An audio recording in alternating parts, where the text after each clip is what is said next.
इसकी वजह से PAGD खत्म हो गई? नहीं, वो तो आपने उमर साहब ने खुद कहा कि अलायंस में है ही नहीं, तो वो तो मैंने तो कुछ नहीं, मैं तो चाहती थी कि हम PAGD बिल्कुल बरकरार रहे, आगे चलती रहे, पर उन्होंने तो खुद कहा, उन्होंने जो सीटों का कहा वो तो कहा, पर उन्होंने कहा कि ये तो अलायंस में है ही नहीं, PDP सिचुएशन की वजह से अलायंस से बाहर हो गई है। तो आप खुद ही समझ सकते हैं कि PAGD को तोड़ने का काम, PAGD को खत्म करने का काम, लोगों की आखिरी उम्मीद को खत्म करने का काम कहाँ से हुआ? हमने तो नहीं किया, हम तो नहीं चाहते हैं। क्या ये उम्मीद की जा सकती है कि आप PDP सभी सीटों पे उम्मीदवार खड़ा करेंगे? आपस मैंने कहा हम जो कांग्रेस है उनसे मशवरा करेंगे, क्योंकि इंडिया अलायंस में तो हम हैं, PAGD अलायंस तो तितर बितर कर दी इन्होंने, पर इंडिया अलायंस में तो हैं हम, उनके साथ बात करके देखेंगे कि हम आगे क्या।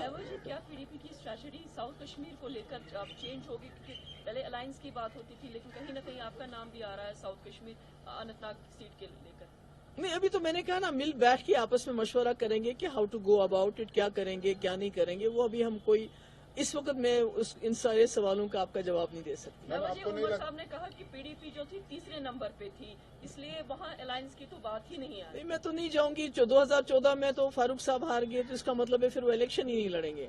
उमर साहब गांधरबल से हार गए, 2014 में सुनवार से हार गए, तो इसका मतलब हार जीत तो चलती रहती है।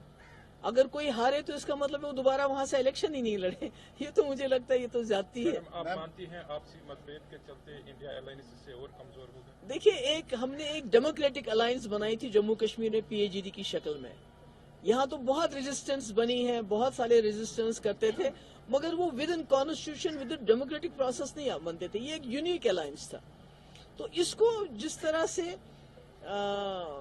लफ्जों की मार से इसको तितर बितर कर दिया, वो बहुत ही मेरे ख्याल में वो that was very disappointing. But जहां तक इंडिया अलायंस की बात है, मैं समझती हूं कि आज पूरे मुल्क के सामने एक बहुत बड़ा चैलेंज है।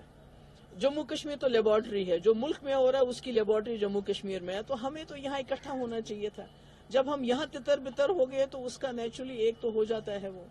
मैम 4 अगस्त 2019 के बाद उम्मीदें जुड़ी थी PAGD के साथ, आपको नहीं लगता फिर से आज? अब क्या करूं मैं, मैंने तो कोशिश की, हमने तो बहुत कोशिश की मेरे भाई, मैंने तो फारूक साहब को ही बोला कि ये हमारे सबसे बड़े लीडर हैं, इनको फैसला करने दीजिए, ये फैसला जो करेंगे हमें कबूल होगा। मगर उन्होंने इतना नहीं सोचा कि मुझे बुला के मुझे बताएं, एक यकतरफा ऐलान कर दिया कि हम 3 की 3 सीटें लड़े। कम से कम बुलाते, कहते कि हमारा वर्कर नहीं मान रहा है, हमारे एक्स लेजिस्लेटर नहीं मान रहा, या कोई और परेशानी है, तो कम से कम PAGD तो नहीं टूटती ना। जिस तरह PAGD को इन्होंने आज मजाक बना दिया, वो नहीं होता। Anyway, it's very very sad.